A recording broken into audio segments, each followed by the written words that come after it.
আসসালামু আলাইকুম প্রিয় দর্শক, কেমন আছেন সবাই? আশা করি আল্লাহর অশেষ রহমতে ভালো আছেন। আজকের ভিডিওতে আমরা এমন কিছু ঘটনা সম্পর্কে জানব যা আমাদের জ্ঞান বৃদ্ধির পাশাপাশি আমাদের মনকেও আল্লাহর প্রতি বিশ্বাসে আরও দৃঢ় করে তুলবে। আজ আমরা এক মহান বাদশাহ ও নবী হজরত সুলাইমান আলাইহিসসালামের জীবনের দুটি অসাধারণ ঘটনা শুনব। তার জীবন ছিল অসংখ্য অলৌকিকতায় পরিপূর্ণ। তিনি পশু পাখির ভাষা বুঝতে পারতেন, বাতাস ছিল তার আজ্ঞাধীন এবং বিশাল জিনজাতি ছিল তার নিয়ন্ত্রণাধীন।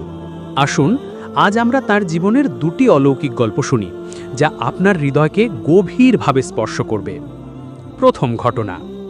আমাদের প্রথম গল্পটি হজরত সুলাইমান আলাইহিসসালামের ঘোড়ার প্রতি গভীর ভালোবাসা নিয়ে। তিনি ছিলেন সৌন্দর্যপ্রেমী এবং সেই সময়ের সবচেয়ে শক্তিশালী জিনিসের প্রতি তার আকর্ষণ ছিল। একবার তার সামনে এক বিরল প্রজাতির ডানাওয়ালা ঘোড়ার দল আনা হলো।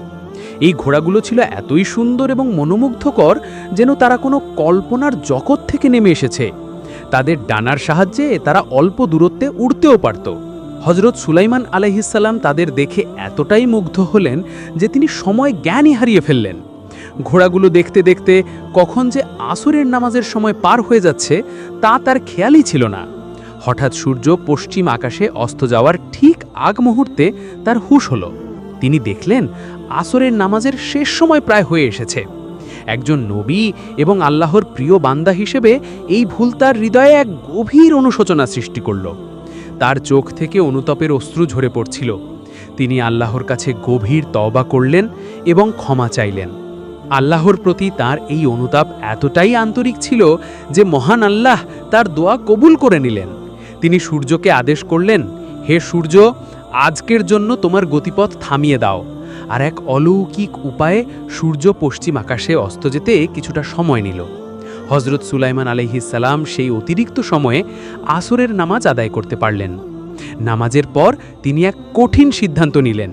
তিনি বুঝতে পারলেন এই সুন্দর ঘোড়ার প্রতি তার ভালোবাসা তাকে আল্লাহর ইবাদত থেকে দূরে সরিয়ে দিয়েছিল। তাই তিনি আর দেরি করলেন না। আল্লাহর প্রতি আনুগত্যের নিদর্শন হিসেবে তিনি সেই ঘোড়াগুলোর ডানা কেটে ফেললেন। তিনি প্রমাণ করলেন যে পৃথিবীর কোনো আকর্ষণই আল্লাহর ইবাদতের চেয়ে বেশি মূল্যবান হতে পারে না। একজন বাদশার জন্য এটি ছিল এক বিশাল ত্যাগ, যা আজও আমাদের শেখায় যে পার্থিব মোহ আমাদের আসল দায়িত্ব থেকে দূরে সরিয়ে দেয়। দ্বিতীয় ঘটনা। আমাদের দ্বিতীয় গল্পটি আরও আশ্চর্যজনক। এটি তকদির বা ভাগ্য নিয়ে। হজরত সুলাইমান আলাইহিসসালামের রাজত্বে এক শক্তিশালী জিন ছিল যে নিজের ক্ষমতা নিয়ে খুব অহংকারী ছিল। একদিন সে হজরত সুলাইমান আলাইহিসসালামের সঙ্গে তর্ক শুরু করল। সে দাবি করল যে সে চাইলে মানুষের ভাগ্য পরিবর্তন করতে পারে।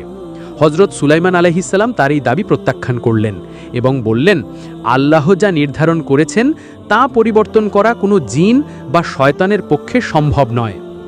এই তর্কে জেতার জন্য জিনটি এক ভয়ঙ্কর পরিকল্পনা করল। সে একটি গ্রামের সবচেয়ে ধনী ব্যক্তির ছোট মেয়েকে অপহরণ করল। কারণ জিনটি জানত এই মেয়েটির বিবাহ হওয়ার কথা ছিল এক রাজপুত্রের। জিনটি মেয়েটিকে একটি গভীর জঙ্গলের অজানা কুঠুরিতে লুকিয়ে রাখল। এরপর সে রাজপুত্রের নৌকাটি এমনভাবে ডুবিয়ে দিল যে সবাই মনে করল রাজপুত্র মারা গেছে। জিনটি ভাবল তার পরিকল্পনা সফল হয়েছে এবং সে প্রমাণ করে দেবে যে ভাগ্য পরিবর্তন করা যায়। কিন্তু ভাগ্যের কি অদ্ভুত পরিহাস! বছরের পর বছর কেটে গেল। রাজপুত্র আসলে মারা যায়নি, সে কোনো মতে বেঁচে গিয়েছিল। সে নিখোঁজ ছিল। একসময় সে গভীর জঙ্গলে এসে পৌঁছালো যেখানে সেই মেয়েটি বড় হচ্ছিল। তারা একে অপরকে চিনত না, কিন্তু ভাগ্যের টানেই তারা প্রেমে পড়ল এবং সেখানেই একটি ঘর তৈরি করে বসবাস করতে শুরু করল। যখন জিনটি ভাবল এবার সে বিজয়ীর বেশে আসবে, তখন সে মেয়েটিকে তার ঘরসহ হজরত সুলাইমান আলাইহিসসালামের দরবারে নিয়ে এলো। জিনটি অহংকার করে বলল, হে মহান বাদশাহ, আমি এই মেয়েটির ভাগ্য পরিবর্তন করে দিয়েছি। দেখুন, সে এখন একাকী এই গভীর জঙ্গলে আটকে আছে। প্রিয় দর্শক, ঠিক সেই মুহূর্তে সেই কুঠুরি থেকে বেরিয়ে এলো সেই রাজপুত্র। সে দৃঢ়তার সাথে বলল, হে বাদশাহ, আমি সেই রাজপুত্র আর এই মেয়েটি আমার স্ত্রী। জিনটি নিজের চোখকেও বিশ্বাস করতে পারছিল না। তার সমস্ত চেষ্টা ব্যর্থ হয়েছে। সে বুঝতে পারল যে আল্লাহর ফয়সালা চূড়ান্ত এবং কোনো শক্তি তা পরিবর্তন করতে পারে না। হযরত সুলাইমান আলাইহিসসালাম সেই জিনকে তার অহংকারের জন্য মৃত্যুদণ্ড দিলেন। দেখলেন তো দর্শক, কিভাবে এই দুটি গল্প আমাদের জীবনের দুটি গুরুত্বপূর্ণ দিক শেখায়। প্রথম গল্পটি আমাদের শেখায় যে পার্থিব জীবনের আকর্ষণ যেন কখনো আল্লাহর প্রতি আমাদের দায়িত্বের চেয়ে বেশি গুরুত্বপূর্ণ না হয়। আর দ্বিতীয় গল্পটি আমাদের শেখায় যে আমাদের তকদির বা ভাগ্য আল্লাহর হাতে, এবং সেই ফয়সালার উপর আমাদের পূর্ণ বিশ্বাস ও ভরসা রাখা উচিত। এই ভিডিওটি যদি আপনাদের ভালো লেগে থাকে তাহলে অবশ্যই লাইক করবেন, শেয়ার করবেন এবং এমন আরও নতুন নতুন ইসলামিক গল্প জানতে আমাদের চ্যানেল সাবস্ক্রাইব করে আমাদের পাশে থাকবেন। ধন্যবাদ।